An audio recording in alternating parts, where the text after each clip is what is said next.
नमस्कार। सभी 12 राशियों के दर्शकों का बहुत बहुत स्वागत। आज हम चर्चा करेंगे 28 अप्रैल से 11 मई के बीच, जैसा कि यहाँ आपको इंडिकेशन मिल जाएगा, लिखा हुआ है, कौन कौन से ग्रह का विशेष बदलाव हो रहा है। और उनके लिए ये खुशखबरी होगी कि जिनको ज्योतिष की बहुत अच्छी बेसिक जानकारी है वो बहुत जल्दी इस बात को समझ पाएंगे। और इस गणित को, इस मैथमेटिक्स को जो समझता है वही इस वीडियो को देखे तो ज़्यादा अच्छा रहेगा। जिनकी समझ में नहीं आता है वो कृपया अपना समय व्यर्थ ना गंवाएं। लेकिन हम यहाँ चर्चा करेंगे, इस बात को सुन सकते हैं किन किन राशियों के लिए कुछ ग्रहों का जो बदलाव है। अब ग्रहों का बदलाव अलग चीज है, लेकिन यहाँ गंभीरता विषय की, सब्जेक्ट की गंभीरता को समझना है कि नक्षत्र का बदलाव, नक्षत्र का ट्रांजिट, नक्षत्र के ऊपर से जाने के मीनिंग क्या होते हैं। ये चीज बहुत माइन्यूटली हर व्यक्ति नहीं समझ पाता। मुझे इस बात का दुख है कि और मैं आपको ट्यूशन पढ़ा भी नहीं सकता इतनी कम समय में। अब आइए जानते हैं, यहां प्रतीकात्मक रूप से ये दर्शाया गया है कि सूर्य और बुध हैं। अब सूर्य के ट्रांजिट पर बात करेंगे सबसे पहले, लेकिन कुछ राशियों के लिए खराब भी होगा। आप सुन करके रिएक्शन नहीं देना, अपने मन में रखना। और जिनको खराब बताया जाएगा वो उन दिनों में अपना सावधानी रखना है, सचेत रहें।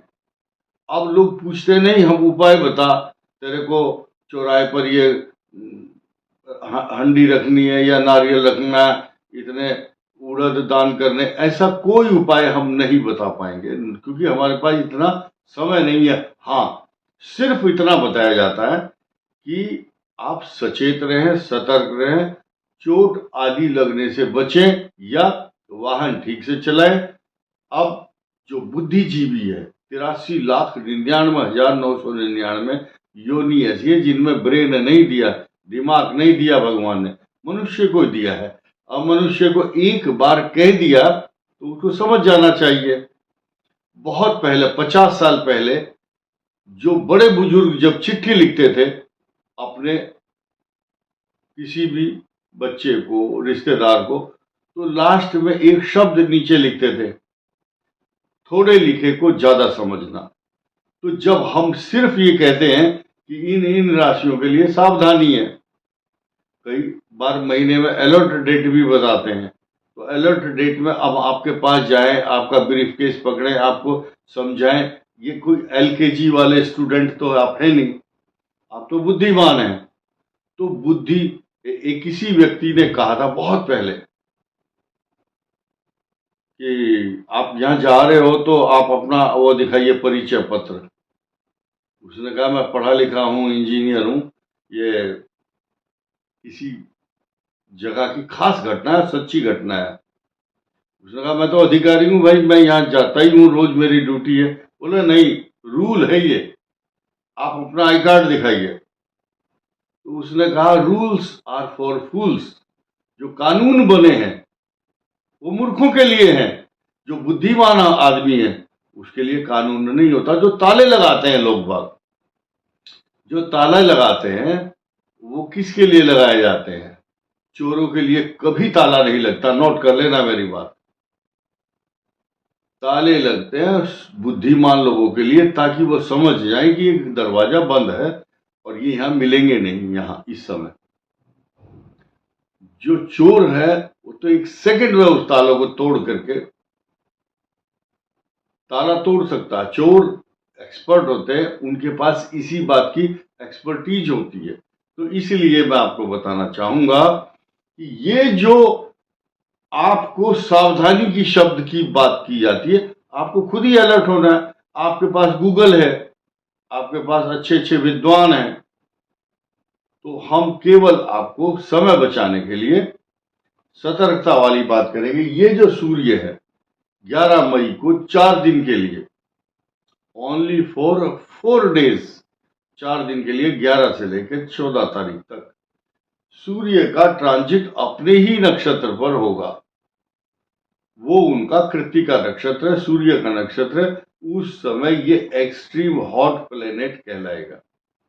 और ये 6-5 लिखा हुआ 6 मई को बुध जो ग्रह है बुधादित्य योग बनाएगा। और ये बुधादित्य योग, इसका नक्षत्र होगा कृत्तिका के अलावा मेष के और भी नक्षत्र है। इसका जो प्रवेश होगा वो सबसे पहला होगा अश्विनी नक्षत्र में। अश्विनी क्या है? केतु का नक्षत्र है। तो इधर केतु का नक्षत्र और इधर सूर्य का नक्षत्र, इन दोनों का आपस में मेल होगा। इसको केतु के स्वाद या केतु के जैसा बनना पड़ेगा। बुध को, बुध न्यूट्रल प्लेनेट है, ये एडजस्ट कर लेता है जहां भी जाओ, जिस विधि से, जिस तरीके से भी। सिर्फ ये असुरक्षित रहते हैं बृहस्पति की राशि जो भी है दो, धनु और मीन, वहां इनको इनसिक्योरिटी मिलती है। और यहां से इनसिक्योरिटी से निकल के ये मेष में आ गए हैं, लेकिन यहां भी ये सुरक्षित नहीं है। लेकिन सुरक्षित कैसे हैं ये मैं आपको अभी बताता हूं।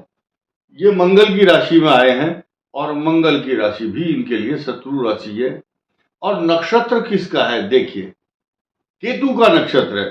केतु इन्फेक्शन का कारक है। कुत्ता भी है, सांप भी है, छिपकली है, मच्छर है, इन्फेक्शन है, बीमारी है। उस बीमारी वाले घर में ये बुध आ चुके हैं।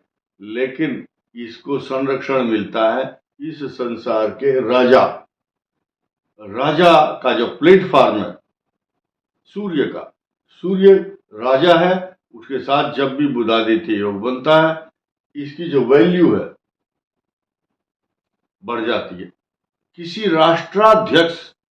राष्ट्राध्यक्ष के साथ अगर उसका सचिव भी जाता है, उसको भी वही अच्छा खाना, वही डेकोरम, वही उसको अच्छी सुविधाएं मिलती है।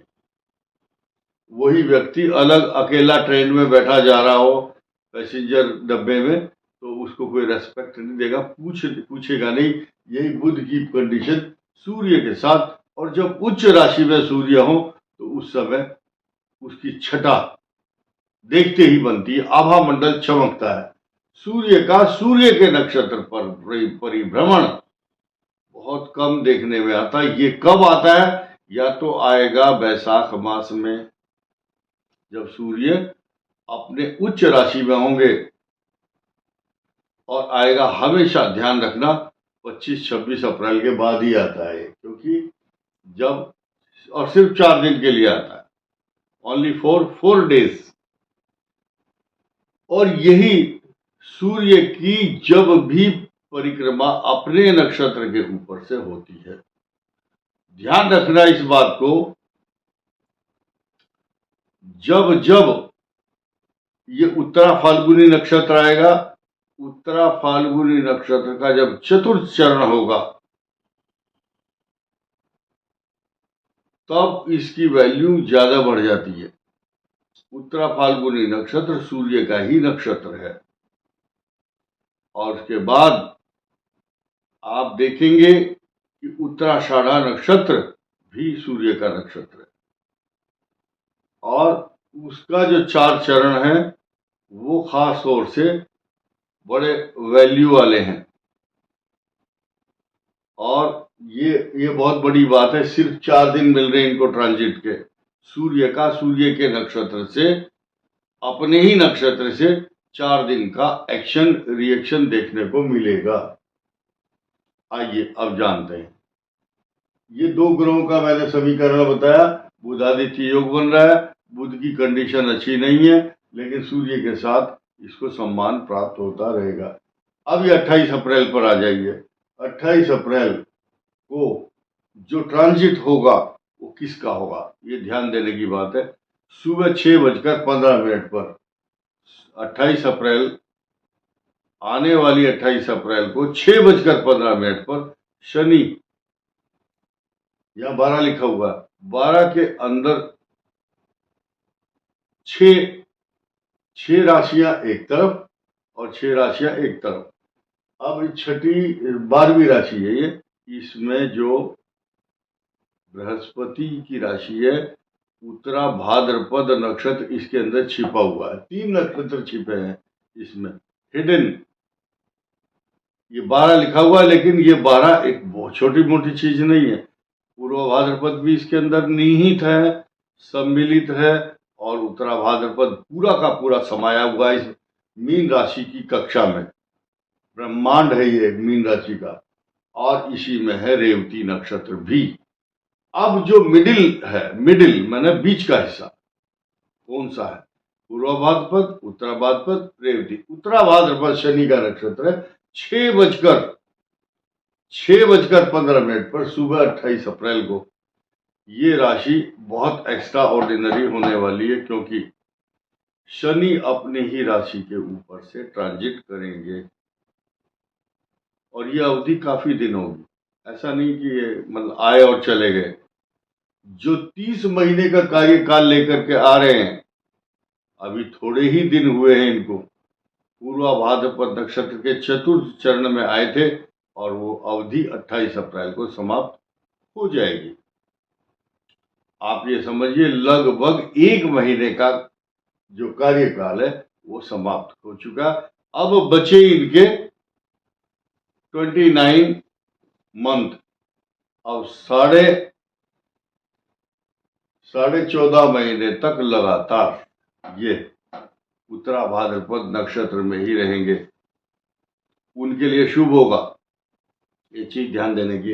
अब मैंने ये जो बताया था बृहस्पति का जो ट्रांजिट है, इसको भी समझिए। बृहस्पति मंगल के नक्षत्र पर यही तारीख, सेम तारीख है, यही 28 अप्रैल ही है, मृगशीर नक्षत्र में प्रवेश करेंगे। और ये जो चर्चा चाहे वृष की हो, चाहे मीन की हो, उत्तरा भाद्रपद की हो, या मृगशीर नक्षत्र की, बृहस्पति जरूर इन्वॉल्व है।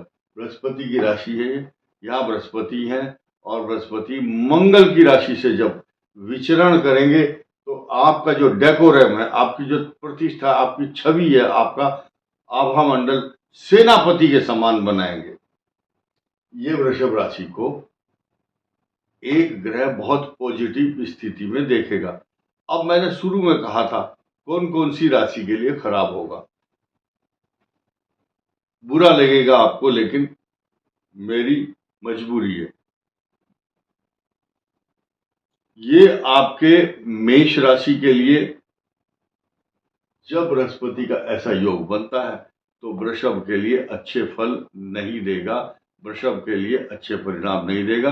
14 मई तक तो सूर्य 12वें है, उसके बाद 14 मई से 14 जून तक भी सूर्य इस राशि को टॉर्चर करने वाला कहा गया इस सृष्टि के अंदर।